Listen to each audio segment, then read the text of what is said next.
नमस्कार मित्रों, आज हम स्टार्ट कर रहे हैं एस्ट्रोलॉजी, जन्म कुंडली देखना और फलित ज्योतिष की कुंडली की प्रेडिक्शन कैसे की जाए। तो उसके लिए सबसे पहले हमें ये पता होना चाहिए कि हमें कुंडली में देखना क्या है। कुंडली में 9 प्लैनेट्स और 12 राशियाँ होती हैं। उन 12 राशियों में प्लैनेट्स मूव करते हैं और मूवमेंट के अकॉर्डिंग इनकी उच्च राशि, नीच राशि, मित्र राशि, शत्रु राशि और स्वराशि, ये चीज़ें देखी जाती हैं। तो सबसे पहले हमें ये पता होना चाहिए कि कौन प्लैनेट किस राशि को कंट्रोल कर रहा है, किसका स्वामी है, और दूसरा कौन उसका शत्रु है, कौन उसका मित्र है, और कहाँ वो उच्च होता है, कहाँ नीच होता है। ये चीज़ समझना हमारे लिए सबसे पहले ज़रूरी है। तो अब हमारे पास जो 9 प्लैनेट हैं वो 2 पार्टीज़ में डिवाइड हैं, एक देवों की पार्टी और दूसरी दैत्यों की पार्टी। जो हमारे देव ग्रह हैं, सूर्य, बृहस्पति, मंगल, चंद्रमा, ये देवों की पार्टी होगी, और जो दैत्य ग्रह है, शनि, शुक्र, राहु, केतु, ये दैत्यों की पार्टी होगी। दोनों पार्टीज एक दूसरे की दुश्मन हैं। देवों की पार्टी में दैत्यों का प्लैनेट नुकसान कर देगा और दैत्यों की पार्टी में देवों का प्लैनेट नुकसान कर देगा। सीधी सी बात है, हम पाकिस्तान में जाएंगे, हम उनका नुकसान करेंगे, पाकिस्तान वाला यहाँ आ गया, वो हमारा नुकसान करेगा। यही भारत पाकिस्तान का युद्ध मान के चलिए। देखना ये है हमने कुंडली में कि टोटल 2 पॉइंट, एक पॉजिटिव और एक नेगेटिव। शॉर्टकट में अगर हम कहें तो कुंडली में हम ज़्यादातर ये देखते हैं कि पॉजिटिव नेगेटिव, पॉजिटिव नेगेटिव। जहाँ पॉजिटिव मिल गया वहाँ हाँ जी आपको अच्छा फल मिलेगा, जहाँ नेगेटिव पॉइंट आ गया वहाँ आपका नुकसान हो जाएगा। कुंडली के 12 भावों में किसी भी भाव में अगर पॉजिटिव पॉइंट मिलता है तो मतलब ये है कि उसका रिजल्ट अच्छा है, अगर नेगेटिव पॉइंट मिलता है तो उसका रिजल्ट खराब है। सो अभी हम समझेंगे कि ये 2 पार्टीज आपस में दुश्मन है, और जो बुध है ये एक ऐसा प्लैनेट है कि ये किसी भी पार्टी में जा सकता है, इसका कोई दुश्मन नहीं है। बुध को आप देवर्षि नारद जी से कंपेयर कर सकते हैं कि वो देवों में भी जाते थे, वहाँ भी उनका अभिवादन होता था, और दैत्यों में जाते थे, वहाँ भी अभिवादन होता था। नारद जी बहुत अच्छे ज्योतिषी थे। एक बार कैलाश पर्वत पर चले गए, वहाँ पर शिवजी भगवान को प्रणाम किया और पूछ लिया कि देवी पार्वती जी कहाँ हैं। भगवान शंकर जी ने कहा कि नारद जी आप तो बहुत अच्छे ज्योतिषी हो, और गणना करिए और बता दीजिए देवी कहाँ है। अब नारद जी लगे अड्डा मड्डा डोडा डारा 15 16 17 18 ये बोल दिया कि देवी पार्वती जी इस वक्त स्नान कर रही हैं, और उनकी पूरी परिस्थिति का वर्णन देवर्षि नारद जी ने कर दिया। और शंकर भगवान हैरान हो गए, और थोड़ी देर बाद पार्वती जी आई तो वो सच में स्नान करके आ रही थी। और शंकर भगवान जी ने कहा कि पार्वती, नारद जी तो बहुत अच्छे ज्योतिषी हैं, इन्होंने अपनी गणना से ये बता दिया कि आप स्नान कर रही हैं और किस अवस्था में हैं। तो ये सुनकर पार्वती जी को शर्म महसूस हुई, तो उन्होंने नारद जी से कहा कि नारद जी, ज्योतिषी इतना भी स्पष्ट नहीं होना चाहिए कि किसी के पर्दे के अंदर झांक के उसके व्यक्तिगत जीवन को देख ले, ये मर्यादा का उल्लंघन है। इसलिए पार्वती जी ने ज्योतिष विद्या को एक श्रापित विद्या बना दिया कि कोई भी ज्योतिषी 100% सच नहीं देख पाएगा, एक अनुमान लगा पाएगा। यदि किसी ज्योतिषी पर भगवान की कोई विशेष कृपा हुई तो ही वो बहुत एक्यूरेट 100% तक बता पाएगा, लेकिन आज के ज़माने में ऐसे गिने चुने ही ज्योतिषी हैं जो इतना बता पाते हैं। सो बुध ये ऐसा प्लैनेट है जो दैत्यों में रहेगा और देवों में भी रहेगा, दोनों में इसका बराबर सम्मान मिलेगा। अब बात आती है कि ग्रहों के कौन ग्रह किस राशि का स्वामी है। अब हम सूर्य को ले लेते हैं। जो सूर्य है ये सिंह राशि का स्वामी है, जो कि हमारी 5 नंबर की राशि है। जब भी आप कुंडली देखेंगे वहाँ नंबरिंग होगी एंटी क्लॉकवाइज 1 2 3 4 5 ऐसे, तो वो नंबर से समझना पड़ता है हमको कि ये कौन सी राशि है। जहाँ 5 नंबर पड़ा होगा वो सिंह राशि है, वहाँ सूर्य का कंट्रोल रहेगा कि सूर्य इस भाव को कंट्रोल कर रहा है। अब जब आप कुंडली में 12 भावों का चार्ट देखेंगे तो समझ आ जाएगा आपको लेकिन पहले आप ये समझिए कि इनके उच्च नीच का क्या इफेक्ट पड़ेगा और कहाँ पड़ेगा। अब सूर्य है, ये सिंह राशि का स्वामी है, यानी कि सिंह राशि इसका अपना घर है। कोई भी व्यक्ति अपने घर में जाता है बिल्कुल राजा की तरह रहता है, वो उसकी मर्जी चलती है, वहाँ पे वो मालिक है। सूर्य जब सिंह राशि में होगा यानी अपनी राशि में होगा तो वो अच्छा फल देगा, यानी कि आप ये कह सकते हैं कि आप अपने घर में आराम से हैं, जो दिल में आ रहा है वो कर रहे हैं। अब मेष राशि, ये राशि 1 नंबर की है और इस राशि का स्वामी मंगल है। मंगल की राशि मेष में जब सूर्य बैठेगा तो वह उच्च हो जाएगा। ऐसा क्यों होगा कि सूर्य एक राजा है। राजा को क्या पसंद है? ऑर्डर देना, युद्ध करना, जिसके लिए उसे सेना की और सेनापति की ज़रूरत पड़ती है। तो जो मंगल प्लैनेट है वो एक योद्धा प्लैनेट है। सूर्य राजा है, जब वो योद्धा के घर में जाएगा तो योद्धा उसकी बात मानेगा और राजा को प्रसन्नता मिलेगी। अब दूसरी बात कि मेष राशि एक अग्नि तत्व की राशि है और सूर्य एक अग्नि तत्व का प्लैनेट है, यानी आग। जहाँ पर बहुत सारी आग पहले हो वहाँ थोड़ी सी और आग डाल दो, नेचुरली सी बात है वो और ज़्यादा हीट पैदा कर देगी। सेम वही कॉन्सेप्ट यहाँ होता है कि सूर्य जब भी मंगल की मेष राशि में जाता है तो उच्च हो जाता है। वो इसके लिए सबसे अच्छी पोजीशन है। कुंडली में जहाँ कहीं भी 1 नंबर पड़ा हो वहाँ पर सूर्य हो तो वहाँ पर सबसे अच्छा फल मिलेगा सूर्य का। अब एक चीज़ आती है कि परमोच्च डिग्री, ये क्या चीज़ है? ग्रहों का 0 to 30 डिग्री तक जो है वो एक ट्रेवल होता है। अब जब सूर्य मेष राशि में 10 डिग्री पे होगा तो उसकी पावर सबसे ज़्यादा होगी उस वक्त, यानी कि परमोच्च, वो सबसे अच्छा फल देगा। अब इस बात की तुलना आप ये मान के चलिए कि 10 लड़कियां हैं जो कि मिस यूनिवर्स बनने आई हैं, सबके लगन में उच्च का शुक्र है। अब जो शुक्र प्लैनेट है वो उच्च होता है मीन राशि में 27 डिग्री पे परमोच्च, यानी कि अगर वो मीन राशि में है तो उच्च माना जाएगा, लेकिन अगर वो 27 डिग्री पे है तो वो सबसे अच्छा माना जाएगा। भले ही वो वृद्धावस्था की डिग्री की तरफ जा रहा है, लेकिन जो लग्जरी लाइफ शुक्र 27 डिग्री पे देगा वो किसी और डिग्री पे नहीं देगा। अब 10 लड़कियां हैं मान लीजिए, सबका मीन लग्न है और लगन में शुक्र है तो सबका शुक्र उच्च है, लेकिन उनमें से मिस वर्ल्ड या मिस यूनिवर्स कौन बनेगी?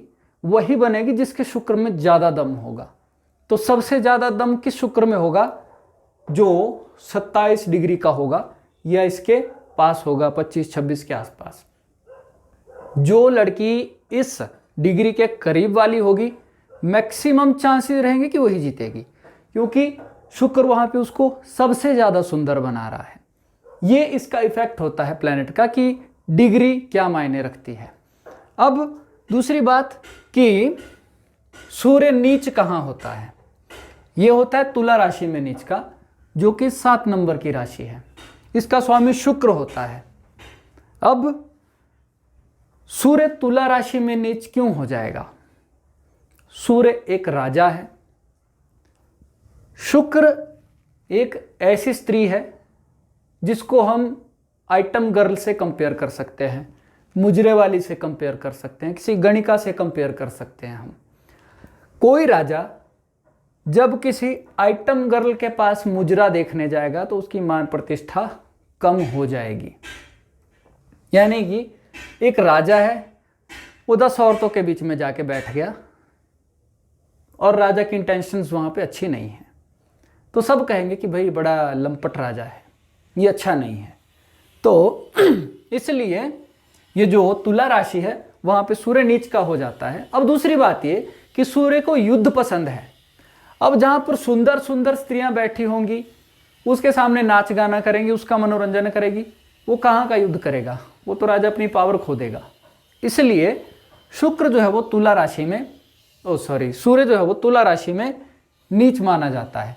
अगर वो तुला राशि में 10 डिग्री पे है फिर वो सभी से गंदा माना जाएगा, फिर वो और गंदा फल देगा वहाँ पे। यानी कि मान लीजिए किसी के धन भाव में, यानी जो द्वितीय भाव होता है कुंडली का, वहां पर 7 नंबर पड़ा है और वहां पर सूर्य है साथ में, तो धन भाव में सूर्य नीच हो गया, यानी कि उसके पास पैसा टिकेगा ही नहीं। दूसरी बात ये कि अगर वो 10 डिग्री का है, ऐसे 4 पैसे टिक जाएंगे, फिर वो भी नहीं टिकेंगे। ये इसका डिग्री का इफेक्ट होता है।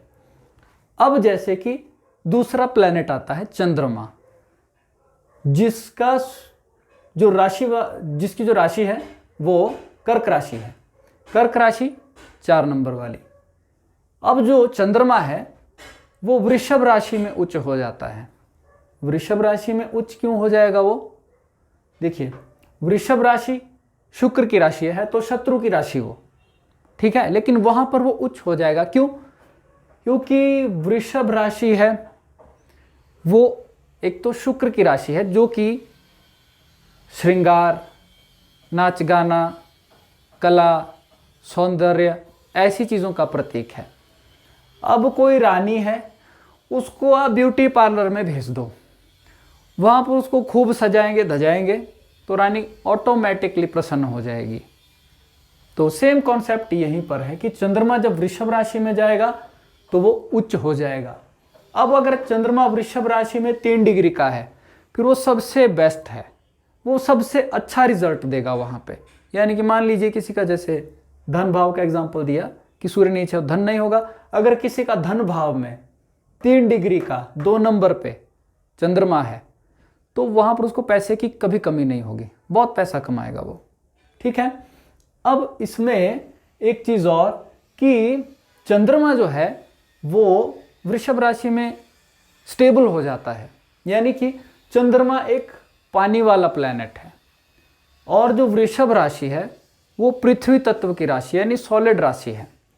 अब जो पानी होता है, अगर पानी में पानी डालो तो क्या होगा? मिक्सअप हो जाएगा, उसकी कोई शेप नहीं रहेगी, सब बराबर हो जाएगा। लेकिन पानी को टिकने के लिए क्या चाहिए? कंटेनर चाहिए या सरफेस चाहिए, मजबूती चाहिए, तभी तो वो टिक पाएगा। जब पानी को एक बेस मिल जाता है तो उसमें टिक जाता है, एक कंटेनर मिल जाता है, उसमें आकार ले लेता है, तो इसलिए चंद्रमा वहां पे जाके स्टेबल हो जाता है। और वही वृश्चिक राशि है, यहां पर चंद्रमा नीच हो जाएगा। वृश्चिक राशि का स्वामी मंगल है, जो कि चंद्रमा का मित्र है, देवग्रह है, लेकिन वहां पर भी नीच हो जाएगा। अब कॉन्सेप्ट तो ये होना चाहिए कि आप अपने मित्र के घर जा रहे हैं और आपको रिस्पेक्ट मिलेगी, वहां पे आदर खातिर होंगे, लेकिन यहाँ मित्र के घर जा रहे हैं और वहां बर्बादी हो रही है। ऐसा क्यों है? क्यों? क्योंकि मंगल की जो वृश्चिक राशि है वो बहुत एंगर वाली राशि है, वो कंटीली झाड़ियों वाली राशि है, जंगल वाली राशि है वो। अब रानी जिसको ब्यूटी पार्लर पसंद है, सजना धजना पसंद है, उसको आप जंगल में फेंक दो, रानी वहां बिल्कुल खुश नहीं रहेगी। दूसरी बात कि वृश्चिक राशि एक जल तत्व की राशि है। अब पानी में पानी डालोगे, क्या होगा? सब बराबर हो जाएगा, रानी फ्लैट हो जाएगी, यानी पानी में पानी डाला वो भी पानी हो गया। अब रानी को लगेगा मैं तो रानी हूं, मेरी तो यहाँ कोई वैल्यू नहीं, मैं अलग नहीं दिख रही हूँ, मैं इधर मिक्स हो गई, वो नाराज हो जाएगी। इसीलिए वृश्चिक राशि में चंद्रमा नीच का हो जाएगा। और अगर 3 डिग्री का है, सबसे ज्यादा नीच, सबसे बुरा। अब देखिए मंगल, जो मेष और वृश्चिक राशि का स्वामी है, यानी कि 1 नंबर और 8 नंबर, इन 2 राशियों का स्वामी मंगल है। तो मंगल जो है मकर राशि में उच्च होता है, नंबर 10। कुंडली में जहां भी नंबर 10 पड़ा होगा, अगर वहां पे मंगल है तो मंगल उच्च राशि का है, मतलब ये कि वहां पर वो अच्छा फल देने वाला है। अब जो मंगल है तो वो शनि का शत्रु, मकर राशि का स्वामी शनि है, बट वहां पर वो उच्च हो जाएगा। ऐसा क्यों होगा? क्योंकि मंगल को हार्डवर्क पसंद है, इसको जोश जुनून ये चीजें पसंद है। तो शनि की जो मकर राशि है ये बहुत मेहनत कराने वाली राशि है, जो कि मंगल का पसंदीदा चीज है, हार्डवर्क करना, जोश में रहना। जैसे ही मंगल यहाँ पे जाएगा उसका बहुत हार्डवर्क करने का मन करेगा और वो हार्डवर्क करेगा भी। दूसरी बात ये समझिए कि मंगल हमारी बॉडी में ब्लड है, और जो शनि है वो लोहा है, आयरन है। अगर हमें खून की कमी हो जाती है तो हमें डॉक्टर क्या करता है, आयरन की गोली देता है, यानी कि मंगल को शनि की सपोर्ट देता है, यानी कि मंगल को शनि की राशि दे दी, वहां पे वो उच्च हो जाएगा, यानी वो मजबूत हो जाएगा। अगर वो 28 डिग्री का है, बहुत बढ़िया है। अब एक युवा आदमी है, मान लीजिए उसके अंदर काफी जोश है, लेकिन उस जोश को हैंडल करने की कैपेसिटी उसमें नहीं है। उसको है कि खेलना है, बट रूल के साथ नहीं खेलना है, तो वो है इससे 28 डिग्री से कम का मंगल। लेकिन जब मंगल 28 पे है तो एक खिलाड़ी है, युवा है, लेकिन उसको नियम के साथ खेलने का तरीका है, तो वो खिलाड़ी कामयाब होगा। ये कॉन्सेप्ट यहां पे लागू होता है। अब मंगल की नीच राशि है कर्क, 4 नंबर की। अब आप देखेंगे कि मंगल चंद्रमा है मित्र, लेकिन मंगल जैसे ही चंद्रमा की राशि में गया वैसे ही वो नीच हो गया। इसका रीजन ये है कि मंगल को जोश पसंद है, युद्ध पसंद है, खेलकूद पसंद है, रानी को सजना धजना पसंद है। तो एक योद्धा को आप ऐसी जगह बिठा दो जहां उसको ना खेलने का मौका मिलेगा, ना उसको कूदने का मौका मिलेगा, ना युद्ध अभ्यास का मौका मिलेगा, सिर्फ होता है ना टें टें टें टें टें टें टें टें सुननी है, ऐसे हार श्रृंगार देखने हैं, तो वो पक जाएगा, वहाँ पे अच्छा परफॉर्म कर ही नहीं पाएगा। तो दूसरा रीज़न ये भी है कि कर्क राशि जल तत्व की राशि है और मंगल ये अग्नि तत्व वाला प्लैनेट है। अब पानी के कटोरे में आप कोयला डालो, बुझ जाएगा। सेम यही कॉन्सेप्ट है, मंगल का जो जोश है वहाँ जाते ही खत्म। इसलिए मंगल जो है कर्क राशि में अच्छा फल नहीं देता है, और 28 डिग्री में कर्क राशि में फिर तो बेड़ा गर्क का। जोश गलत जगह लग जाता है, यानी कि आपके अंदर पावर है, कोई पुलिस वाला है, वो किसी का डिफेंस कर सकता है, लेकिन पावर का गलत इस्तेमाल कहाँ कर दिया, फेक चालान काटने में, पब्लिक को परेशान करने में। वो क्या है, उसका मंगल खराब है, तभी करके वो ऐसी चीज़ें करता है। अब दूसरी बात कि बुध जो मिथुन और कन्या राशि का स्वामी है, मिथुन राशि नंबर 3, कन्या राशि नंबर 6, और ये उच्च कहाँ होता है, कन्या राशि में, अपनी राशि में। अब सीधा सा कॉन्सेप्ट यही है कि कोई अपने घर में है, खुश रहेगा। अब जो है वो कन्या राशि है, यहाँ पर बुध वैसे ही बच्चा है, अपने घर में रहेगा। बच्चे को क्या चाहिए, एंटरटेनमेंट चाहिए, खेल कूद चाहिए, वहाँ पे उसको सारी सुविधा मिल रही है, तो अपने घर में राजा हो जाता है। बच्चा ये जानता है ना कि मैं अपने घर में ही सब कुछ हूँ, पड़ोसी लड़ जाएगा मेरे घर में क्यों आया तू, निकल यहाँ से। बस वही बात है कि अपने घर में खुश है वो, कन्या राशि उसको ज़्यादा पसंद है। अब नीच कहाँ हो जाता है बुध, वो हो जाता है मीन राशि में, जो कि 12 नंबर की राशि है। अब 12 नंबर की राशि कौन सी है, ये बृहस्पति की राशि है। बृहस्पति एक ज्ञान वाला प्लैनेट है, वो ज्ञान देता है। आप छोटे बच्चों को जब भी समझाने लगेंगे वो भाग जाएंगे।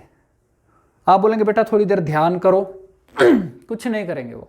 आप कहेंगे बेटा पूजा पाठ करने बैठो, हमने ध्यान लगाना है, मेडिटेशन करनी है, वो कुछ भी नहीं करेंगे। क्यों, खेल कूद पसंद है। बुध चंचल है और बृहस्पति कहता है स्थिर हो जा, कॉन्सेप्ट अच्छा नहीं बनता है वो, इसलिए बुध को बृहस्पति की राशि पसंद नहीं है।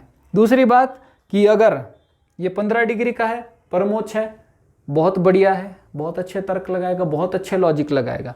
लेकिन अगर 15 डिग्री का नीच है, शरारती बच्चे आपने देखे होंगे, किसी चलते फिरते को धक्का दे देंगे, किसी के कपड़ों में मिट्टी डाल देंगे, किसी के सिर पे मिट्टी डाल देंगे, ये वो बच्चे होते हैं। अब बारी आती है बृहस्पति की, जो कि धनु और मीन का स्वामी है, 9 नंबर और 12, ये 2 राशियों का स्वामी बृहस्पति, जो कि उच्च होता है कर्क राशि में, यानी कि 4 नंबर की राशि में। अब 4 नंबर जो है वो रानी की राशि है। बृहस्पति क्या है, ज्ञान वाला प्लैनेट है, मंत्री है। मंत्री जब राजा के पास जाता है तो राजा को 10 एडवाइस देगा, लेकिन राजा की मर्जी है वो उसको सुने या ना सुने। लेकिन जब मंत्री को कोई बात मनवानी होती है तो राजा के साथ जिद नहीं करता है, वो महारानी को कहता है महारानी जी इसमें तो आपका ही भला है। बस महारानी सबसे ज़्यादा मंत्री की सुनती है, क्योंकि राजा को तो वो सुनाती है, राजा की वो सुनती नहीं है। आप घर में भी देख लेना, पत्नियां कम ही सुनती हैं पति की, वो पति को सुनाती हैं। कोई तीसरा घर में साधु बाबा आ जाए, आपके घर में जी ऐसा है, आपका पति आपके वश में, हाँ जी नहीं है नहीं है नहीं है नहीं है, तो बस उसी की बात सुन लेती हैं वो। वही बात है कि बृहस्पति जो है वो कर्क राशि में उच्च हो जाता है। दूसरी बात यह है कि चंद्रमा मन का कारक है, बृहस्पति ज्ञान का कारक है। मन को अगर कंट्रोल करना हो तो उसको ज्ञान से कंट्रोल किया जा सकता है। कोई बच्चा है, उसका मन 36 जगह जा रहा है, सही जगह जा रहा है गलत जगह जा रहा है, उसको नहीं पता, अभी उसमें समझ नहीं, लेकिन जैसे ही उसमें ज्ञान भर दिया जाता है, संस्कार भर दिए जाते हैं, उसका मन गलत जगह से अपने आप हट जाता है। तो ये कॉन्सेप्ट है बृहस्पति का कर्क राशि में उच्च होने का। दूसरी बात कि बृहस्पति नीच होता है मकर राशि में, यानी 10 नंबर की राशि में, जो कि शनि की राशि है। अब बृहस्पति एक ऐसा प्लैनेट है जिसको ज्ञान देना पसंद है, उसको काम करना पसंद नहीं है।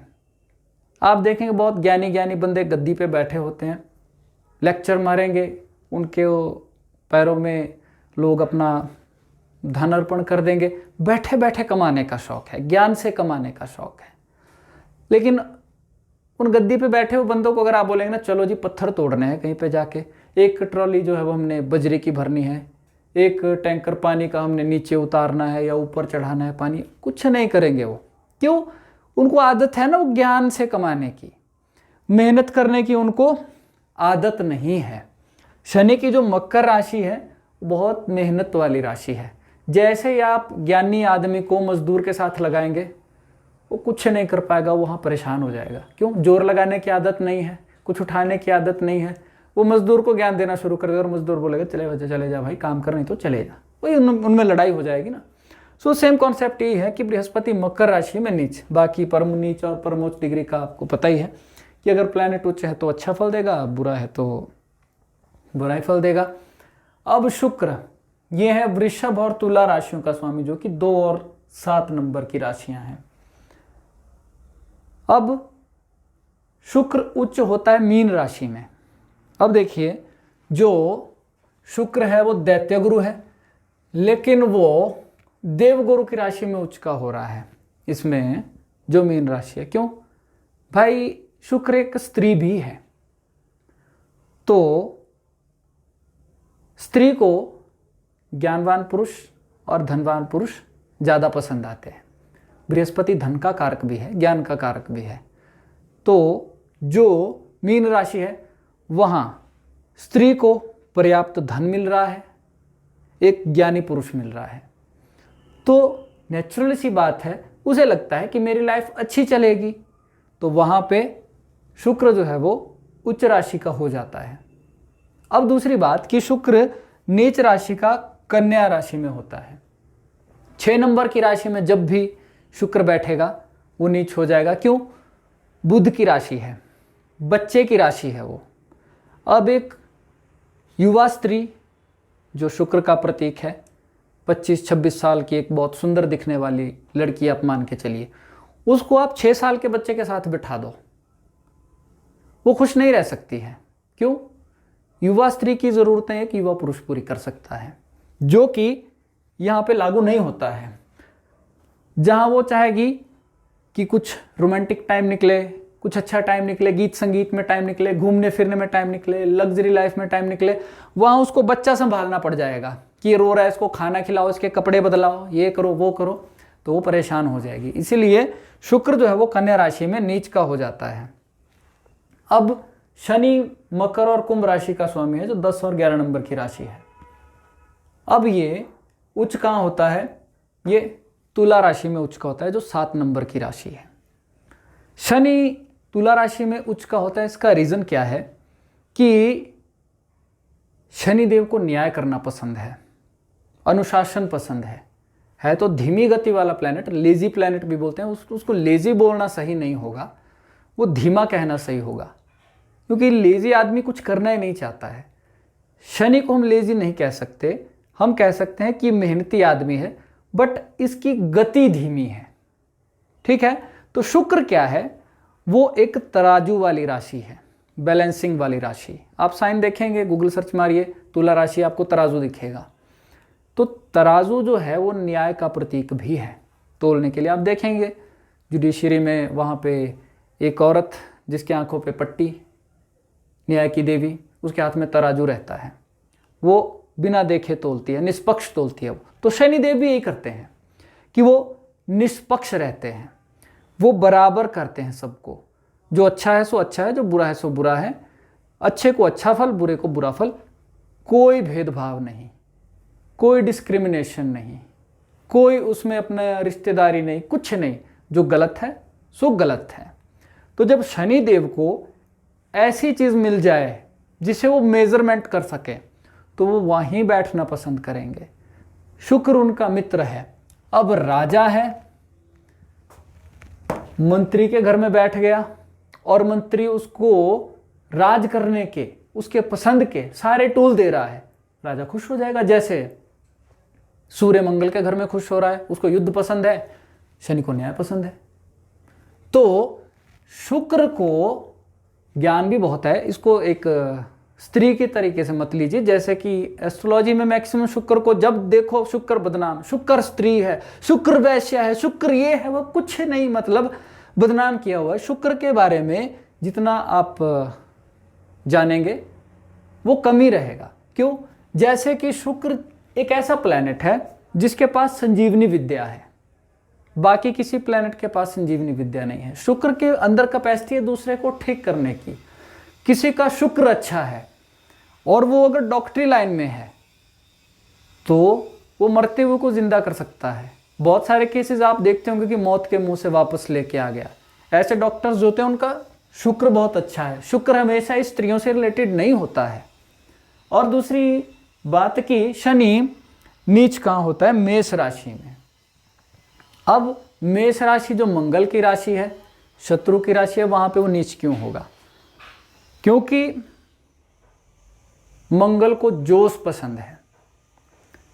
मेष राशि आग वाली राशि है और वहां पे मार धाड़ चलती रहती है। अब शनि एक ऐसा प्लैनेट है जो शांत स्वभाव का है। इसको उग्र भी कहते हैं, लेकिन शांत स्वभाव कहने का अर्थ है कि ये धीमा है, आराम से चलता है और इसमें जो मार धाड़ होती है वो नहीं होती है। सो जहां पर मार धाड़ हो रही हो वहां पर एक गहरे चिंतन वाले व्यक्ति को आप बिठा दें, उसको बैठना पसंद नहीं आएगा। जहां सब दौड़ भाग कर रहे हों वहां एक पांव से लंगड़ा व्यक्ति अगर हो तो उसे बुरा लगेगा, क्योंकि वो सबकी बराबरी नहीं कर पाएगा, वो नहीं चल पाएगा वहां पे, दूसरे उसको चिढ़ाना शुरू कर देंगे। और अगर आप कहानी देखेंगे तो शनिदेव जो है वो एक पांव से लंगड़े हैं, इसलिए वो धीमे चलते हैं। तो शनिदेव को अगर मेष राशि में बिठा देंगे तो वो नीच का फल देंगे। और दूसरी बात ये कि वहां पे न्याय नहीं कर पाएंगे। क्यों? जहां जोश होता है वहां चिंतन नहीं हो पाता जल्दी। जहां दौड़ धूप होती है, खेल कूद होती है, वहां आदमी एकदम से बड़े डिसीजन का चिंतन नहीं कर पाता है, इसीलिए वहां पे थोड़ी कठिनाई होती है शनिदेव को, इसलिए मेष राशि में नीच के हो जाते हैं। अब राहु की बारी आती है।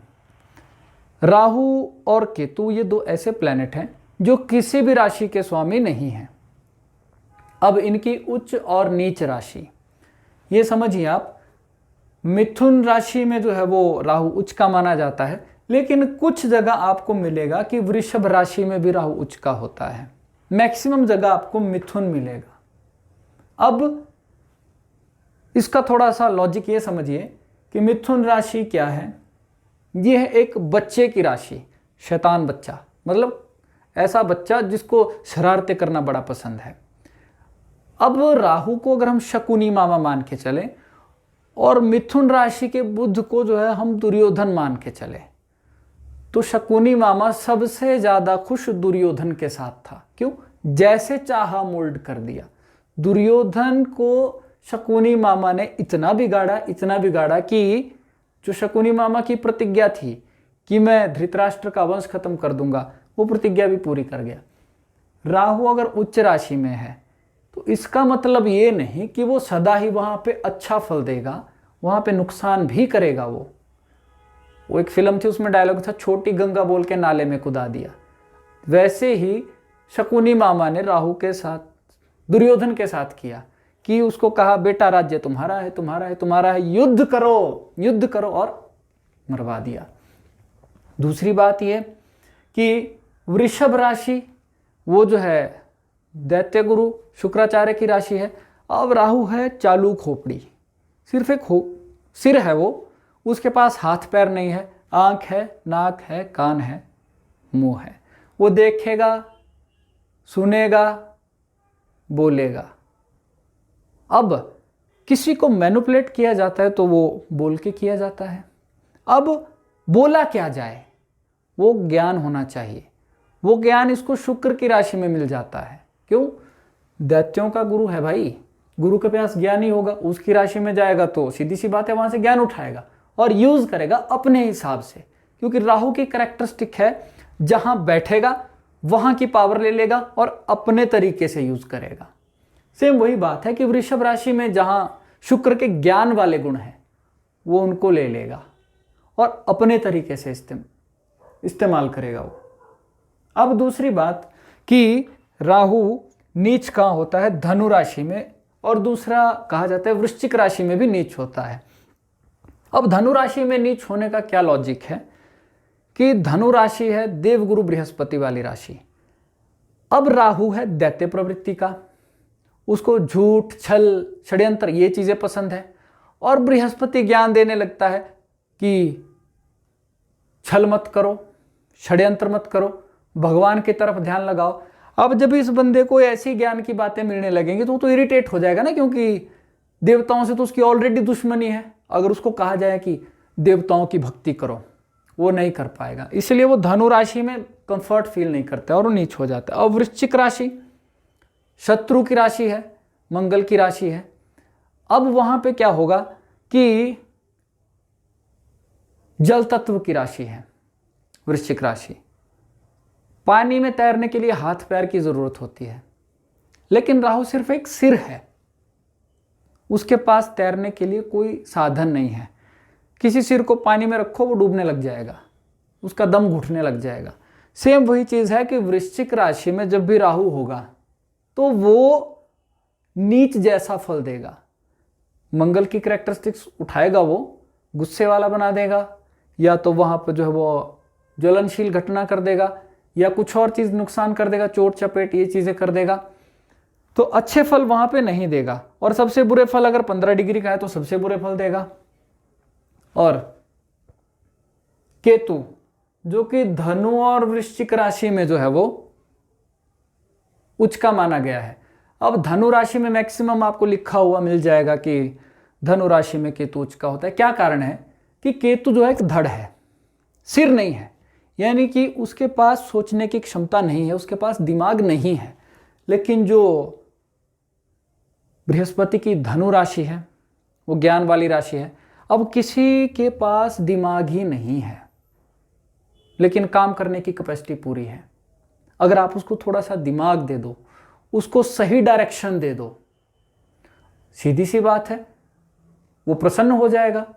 वैसा ही होता है कि जब धनु राशि में केतु आता है तो वहां पे उच्च का होके वो अच्छे फल देने लगता है। लेकिन एक चीज ये होती है कि इनका जो प्राकृतिक स्वभाव है वो नुकसान करना है ही है। ये चाहे मित्र के घर बैठे चाहे शत्रु के घर बैठे, एक ना एक नुकसान तो करना ही है। इसलिए इस पॉइंट को निग्लेक्ट नहीं कर सकते कि राहु केतु उच्च है और वो नुकसान नहीं करेंगे। बृहस्पति के घर में केतु है, नुकसान वहां भी कर देगा वो। और दूसरी बात ये कि वृश्चिक राशि में ये उच्च का माना गया है। इसका क्या रीजन है कि केतु जो है वो मंगल की तरह कैरेक्टरिस्टिक रखता है, यानी कि इसको कह सकते हैं कि एक सूत्र है शनिवत राहु कुजवत केतु, कि राहु जो है वो शनि की तरह है और केतु जो है वो मंगल की तरह है। तो केतु को जब मंगल की वृश्चिक राशि मिल जाती है तो उसे लगता है कि वो अपने ही घर में है, क्योंकि मंगल जैसा है मंगल के घर में वो वहां पे उच्च जैसा बिहेव करेगा। अब दूसरी बात नीच राशि कि वहां पे मिथुन, ये मिथुन राशि क्या है? ये बच्चे वाली राशि आ गई, फिर से शरारती बच्चे वाली। एक तो केतु के पास पहले दिमाग नहीं है, दूसरा उसको एक बच्चे के साथ रख दिया, जो बच्चा खुद शरारती है, वो खुद कुछ नहीं कर सकता, खुद हैंडल नहीं कर सकता खुद को, वो इसको भी परेशान कर दे। क्यों? एक तो इसके पास पहले ही दिमाग नहीं है, ये सोच नहीं सकता, उसको कुछ करना ही नहीं मिलेगा, इसलिए वहां पर वो नीच का हो जाएगा। क्यों? उसका कुछ भी बेनिफिट नहीं आएगा ना, कोई ज्ञान ही नहीं मिलेगा उसको वहां पे। अब वृषभ राशि है, वहां पे भी इसको नीच मान लेते हैं। क्यों? क्योंकि देखो केतु को मोक्षकारक प्लैनेट भी बोला गया है। अब मोक्ष एक आध्यात्मिक चीज है, बट जब शुक्र की राशि में वो जाता है ना, तो लग्जरी में चला जाता है, फिर वहां पे उसको मोक्ष वाला गुण खत्म हो जाता है, फिर भोग विलास की आदत पड़ जाती है। और जैसे कि मंगल की तरह कैरेक्टरिस्टिक है सैनिक, अगर एक सैनिक है, एक पहलवान है, अगर उसको स्त्रियों की आदत पड़ गई तो वो युद्ध नहीं कर पाएगा, वो अपना अभ्यास छोड़ देगा, वो कमजोर पड़ जाएगा। इसलिए केतु को वृषभ राशि में नीच का माना गया है। दूसरी बात ये कि ये इनकी डिग्रीज परमोच्च परम नीच, इनके जितने पास होंगे अच्छा या बुरा फल उतना ज़्यादा होगा। अब मान लीजिए शनि सूर्य के घर में बैठ गया है तो क्या करेगा? उसके लिए दो चीज़ें याद रखें कि मित्र राशि में शुभ अच्छा फल और सुख मिलेगा, लेकिन शत्रु राशि में अशुभ बुरा फल मिलेगा, कष्ट मिलेगा। शनि को सूर्य की राशि में भेज दो, इसको स्ट्रगल पड़ जाएगा, क्योंकि उसकी वैसे ही शनि और सूर्य का 36 का आंकड़ा है। अब किसी दुश्मन के घर में जाएंगे, वहां आपके पसंद की चीजें आपको नहीं मिलेंगी, दुश्मन के पसंद की चीजों से आपको काम करना नहीं आएगा, तो आप वहां तोड़फोड़ ही कर दोगे। सेम वही चीज है कि मंगल चला गया, इसमें राहु का तो घर ही नहीं है, मान लो यहाँ कहीं भी चला गया तो वहां वो तोड़फोड़ कर देगा, नुकसान कर देगा। बट यहाँ पर मंगल जो है शनि की राशि में जाएगा, जो कि उच्च राशि में, तो वहां पे उसको माहौल पसंद आ जाएगा, इसलिए वो वहां नुकसान नहीं करेगा। और दूसरी बात ये कि मंगल अगर तुला राशि में चला जाएगा, शुक्र की राशि है, वृषभ राशि में चला जाएगा, तो वहां वो कम नुकसान करेगा। इसका रीजन क्या है?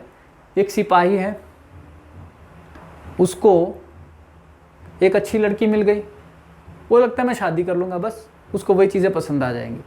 तो ऐसे ही राहु इनमें से किसी के भी घर में चला जाए वहां बर्बादी ही कर देगा, केतु किसी के भी घर में चला जाए बर्बादी कर देगा। तो अब ये जो चीजें हैं बहुत सारी यहाँ पे कुछ लागू होती मिलेंगी और कुछ लागू होती नहीं मिलेंगी। जैसे कि यहां पर जो शनि है वो बृहस्पति के घर में चला जाए, है तो शत्रु, पर वहां पर वो क्या करेगा? बृहस्पति के ज्ञान वाले गुण ले लेगा। अब कोई न्याय वाला बंदा है, उसको ज्ञान मिल जाएगा, वहां पे तो वो ज्ञान को न्याय के लिए इस्तेमाल कर देगा ना। अब दूसरी बात ये कि है शत्रु, तो हमदर्दी नहीं रहती है। हम क्या करते हैं? युद्ध करते हैं, जैसे पुराने राजा करते थे, शत्रु को मार देते थे और उसकी कीमती चीजें ले लेते थे। सेम वही शनि यहां पर कर देगा, बृहस्पति के कुछ नुकसान कर देगा, लेकिन जो ज्ञान की चीजें उनको ले लेगा वो। इसीलिए ये कॉन्सेप्ट समझने के लिए थोड़ा और स्टडी की जरूरत पड़ेगी, वो हम आगे करेंगे। तो आज के लिए इतना ही, थैंक यू।